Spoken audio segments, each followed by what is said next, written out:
கமெண்டில் வந்த கேள்விக்கான பதிலை பார்க்கலாம். முதல் கேள்வி, மார்ச் எக்ஸாமில் கணக்கில் 17, ஜூலை எக்ஸாமில் கணக்கில் 41. மார்க் ஷீட் வாங்கலாமா வேண்டாமா அப்படின்னு கேட்டுறீங்க. கண்டிப்பாக வாங்கி வச்சிங்க, ஃபியூச்சருக்கு தேவைப்படும். 10th மார்க் ஷீட் நாளைக்கு வாங்கிக்கலாமா அப்படின்னு கேட்டிருக்கீங்க. நீங்கள் 1 month டைம் இருக்குது உங்களுக்கு. அந்த 1 monthல நீங்கள் என்றைக்குனாலும் போய் வாங்கிக்கலாம், ஒன்றும் ப்ராப்ளம் இல்லை. ஆனால் அதுக்கு மேலே டைம் இழுக்காதீங்க. ஏன்னா உங்களுக்கு அதை டிஓ ஆஃபீஸ் அனுப்பிட்டாங்கன்னா அப்புறம் வாங்குறது ரொம்ப கஷ்டம். அதனால் மேக்ஸிமம் 1 month எடுத்துங்க. அடுத்தது ஹரி, இவர் என்ன கேட்டிருக்காரு அப்படின்னா, 12th மார்ச் எக்ஸாமில் ஒரிஜினல் மார்க் ஷீட் வாங்கிட்டேன். சப்ளிமெண்ட்ரி எக்ஸாமில் மொத்தம் 5 சப்ஜெக்ட் பாஸ் ஆகிட்டேன், 1 ஃபெயில். இப்போ சப்ளிமெண்ட்ரி எக்ஸாமுடைய ஒரிஜினல் மார்க் ஷீட் எப்போ வரும் அப்படின்னு கேட்டிருக்கீங்க. சப்ளிமெண்ட்ரி எக்ஸாமுடைய மார்க் ஷீட்டு உங்களுக்கு அக்டோபர் 2nd வீக் வர வாய்ப்பு இருக்குது. 10th 11th 12th 3 supplementary எக்ஸாமுக்குமே same டேட்டில் வர்றதுக்கு வாய்ப்பு இருக்குது. 12th சப்ளிமெண்ட்ரி எக்ஸாம் ஒரு subject fail, original mark sheet எங்கே வாங்கணும் அப்படின்னு கேட்டிருக்கீங்க. ஒரிஜினல் மார்க் ஷீட் உங்களுக்கு அக்டோபர் 2nd வீக்கு இஷ்யூ பண்ணுவாங்க. எங்கே சப்ளிமெண்ட்ரி எக்ஸாம் எழுதுனீங்களோ அந்த சென்டரில் தான் நீங்கள் போய் ஒரிஜினல் மார்க் ஷீட்டை வாங்கணும். அப்ளை பண்ணல சென்டரில் போய் வாங்கக்கூடாது. நீங்கள் எக்ஸாம் எழுதின சென்டர், அதாவது சப்ளிமெண்ட்ரி எக்ஸாம் எழுதின சென்டர், அங்கே தான் போய் வாங்கணும். அடுத்து ஒருத்தங்க கேட்டிருக்காங்க, அவங்களுக்கு லைட்டாக புரியலையா என்னன்னா, ஜூனில் எழுதின 12th சப்ளிமெண்ட்ரி எக்ஸாமுக்கு ஒரிஜினல் மார்க் ஷீட் தர்றாங்களா அப்படின்னா கண்டிப்பாக தரல, இன்னும் ரிலீஸ் பண்ணலை. அக்டோபர் 2nd வீக் தான் ரிலீஸ் பண்ணுவாங்க. அப்போ நான் அப்டேட் பண்ணுறேன், மிஸ் பண்ணாமல் பாருங்கள். இப்போ கொடுக்குறது பப்ளிக் எக்ஸாம் எழுதலாம் பார்த்தீங்களா, அவங்களுக்கு தான் இஷ்யூ பண்ணிகிட்டு இருக்காங்க. அடுத்த கேள்வி, 10th சப்ளிமெண்ட்ரி எக்ஸாம் எழுதின ஒரிஜினல் மார்க் ஷீட் எப்போ வரும் சார்? அக்டோபர் 2nd வீக் வரும்.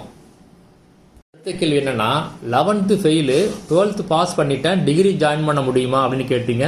கண்டிப்பாக முடியாது. 11th பப்ளிக் எக்ஸாம் நீங்கள் அரியர் கிளியர் பண்ணாதான் நீங்கள் டிகிரி ஜாயின் பண்ண முடியும். 2030க்குள்ளே நீங்கள் 11th அரியரை கிளியர் பண்ணி ஆகணும். அடுத்த கேள்வி, 10th supplementary exam mark sheet எப்போ வரும்னு கேட்டீங்க. மார்க் ஷீட் இஷ்யூ பண்ண ஆரம்பிச்சிட்டாங்க, வீடியோ போட்டுறேன், நீங்கள் மிஸ் பண்ணிட்டீங்க. இப்போ நீங்கள் எப்போ வேணாலும் போய் வாங்கலாம். அடுத்த கேள்வி, my brother son 10th supplementary exam மேக்ஸில் 20 மார்க் எடுத்திருக்காங்க. ஸ்கேன் காப்பி அப்ளை பண்ணணும். ரீவேல்யூஷனா ரீடோட்டலிங்களா எப்படி அப்ளை பண்ணுறதுன்னு கேட்டீங்க. ஆல்ரெடி இப்போ வீடியோ போட்டிருந்தேன் பார்த்தீங்களா, அந்த வீடியோவில் டீட்டெயிலாக சொல்லியிருக்கேன். மிஸ் பண்ணியிருந்தீங்க அப்படின்னா வீடியோ டிஸ்கிரிப்ஷனில் லிங்க் கொடுத்துருக்கேன், அந்த வீடியோவை செக் பண்ணி பாருங்கள். அடுத்த கேள்வி, 10th எக்ஸாம் 2025 2 டைம்ஸ் எழுதினேன். அதில் ஒரிஜினல் மார்க் ஷீட் வாங்கிட்டேன். ஆனால் ஒரே அரியர் எக்ஸாம் 2021 மார்ச்சில் எழுதினேன், கிளியர் பண்ணிட்டேன். அந்த ஒரு சப்ஜெக்டுக்குள்ள மார்க் ஷீட்டை மட்டும் எழுதின ஸ்கூலில் போய் வாங்கிக்கணுமா அப்படின்னு கேட்டுறீங்க. ஆமாம், நீங்கள் எந்த எக்ஸாம் சென்டரில் எக்ஸாம் எழுதுனீங்களோ அங்கே போய் வாங்கிக்கங்க. அடுத்த கேள்வி, 10th 2026 ஜூலையில் எழுதின, திரும்ப எழுதணும். இந்த 2020 எழுத முடியுமா அப்படின்னு கேட்டிருக்கீங்க. 2026 இனிமேல் எக்ஸாம் கிடையாது. 27 மார்ச் ஏப்ரலில் தான் இனிமேல் எக்ஸாம். அடுத்த கேள்வி, ஸ்கேன் காப்பி அப்ளை பண்ணலை அப்படின்னு சொல்லியிருக்கீங்க. நீங்கள் ஸ்கேன் காப்பி அப்ளை பண்ணலைன்னா ரீவேல்யூஷன் ரீடோட்டலிங் அப்ளை பண்ண முடியாது. ஸ்கேன் காப்பி அப்ளை பண்ணும்போது நான் வீடியோலாம் போட்டிருந்தேன், நீங்கள் மிஸ் பண்ணிட்டீங்க. அதனால் இப்போ இனிமேல் அப்ளை பண்ண முடிய வாய்ப்பு இல்லை. அடுத்த கேள்வி, 10th மார்க் ஷீட்டு இன்றைக்கே போய் வாங்கலாமா நாளைக்கு வாங்கலாமா அப்படின்னு கேட்டுறீங்க. 1 monthக்குள்ளே நீங்கள் என்றைக்கு வேணாலும் போய் வாங்கிக்கங்க. அடுத்த கேள்வி, எப்போ 12th ஸ்கேன் காப்பி வரும், வந்தால் வீடியோ போடுங்க அப்படின்னு கேட்டிருக்கீங்க. வந்துருச்சு, வீடியோ போட்டேன். மிஸ் பண்ணியிருந்தீங்க அப்படின்னா வீடியோ டிஸ்கிரிப்ஷன் லிங்க் இருக்குது, பார்த்துங்க.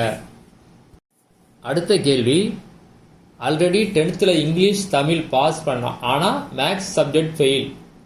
இப்போ ஐடிஐ ஒயர்மேன் ஃபினிஷ் பண்ணிட்டேன், என்னால் +2 பண்ண முடியுமா அப்படின்னு கேட்டிருக்கீங்க. நீங்கள் ஐடிஐ ஜாயின் பண்ணும்போது 8th வச்சு ஜாயின் பண்ணீங்களா இல்லை 10th வச்சு ஜாயின் பண்ணீங்களா? 8th வச்சு ஜாயின் பண்ணியிருந்தீங்க அப்படின்னா 10th தான் எழுத முடியும். நீங்கள் 10th முடிச்சுட்டு நீங்கள் ஐடிஐ போயிருந்தீங்க அப்படின்னா நீங்கள் டேரெக்டாக +2 எழுதலாம். அந்த மாதிரி எழுதும்போது இதை பற்றியான வீடியோ ஒன்று போட்டிருக்கேன். வீடியோ மிஸ் பண்ணியிருந்தீங்க அப்படின்னா திரும்ப ஒரு தடவை போடுவேன், டீட்டெயில் சொல்கிறேன், பாருங்கள். அடுத்த கேள்வி, 10th science practical option but theory and all subject pass. இப்போ என்ன பண்ணணும் ப்ராக்டிக்கலுக்கு அப்படின்னு கேட்டிருக்கீங்க. வீடியோ அப்டேட் பண்ணுறேன், மிஸ் பண்ணாமல் பாருங்கள். அடுத்த கேள்வி 12th maths 2 marks fail, scan காப்பிக்கு அப்ளை பண்ணிட்டேன், ஸ்கேன் காப்பி எப்போ வரும் அப்படின்னு கேட்டிருக்கீங்க. வீடியோ ரிலீஸ் பண்ணிட்டேன், டிஸ்கிரிப்ஷனில் லிங்க் கொடுத்துருக்கேன், மிஸ் பண்ணியிருந்தீங்கன்னா பாருங்கள். அடுத்த கேள்வி, ஸ்கேன் காப்பி டவுன்லோட் பண்ணுறதை பற்றி நீங்கள் சொல்கிறது எனக்கு புரியவே இல்லை அப்படின்னு சொல்லியிருக்கீங்க. இதுக்கு மேலே எனக்கு எப்படி சொல்கிறதுன்னு தெரியல. கொஞ்சம் வீடியோவை எல்லாம் திரும்ப திரும்ப பாருங்கள், அப்போ தான் உங்களுக்கு புரியும். இல்லைன்னா தெரிஞ்சவங்க யார்ட்டையாவது கொஞ்சம் கேளுங்க. அடுத்த கேள்வி, 10th supplementary exam fail, re exam இருக்கா அப்படின்னு கேட்டீங்க. ரீ எக்ஸாம் இப்போ கிடையாது, 2027 மார்ச் ஏப்ரல் தான். அடுத்த கேள்வி, ரீவேல்யூஷன் ரீடோட்டலிங் அப்ளிகேஷனை எங்கே போய் சப்மிட் பண்ணுறது அப்படின்னு கேட்டுறீங்க. அந்த வீடியோவிலேயே டீட்டெயில் இருக்குது, நீங்கள் ஒரு தடவை செக் பண்ணி பார்த்துங்க.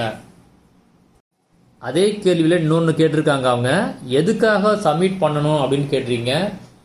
எதுக்காக சப்மிட் பண்ணணும் அப்படின்னா, நீங்கள் கரெக்டாக ஆன்சரை எழுதி உங்களுக்கு மார்க் போடலை இல்லை டோட்டல் தப்பாக இருந்துச்சு அப்படின்னா மட்டும்தான் நீங்கள் ரீவேல்யூஷன் ரீடோட்டலிங் அப்ளை பண்ணணும், இல்லைன்னா தேவையில்லை.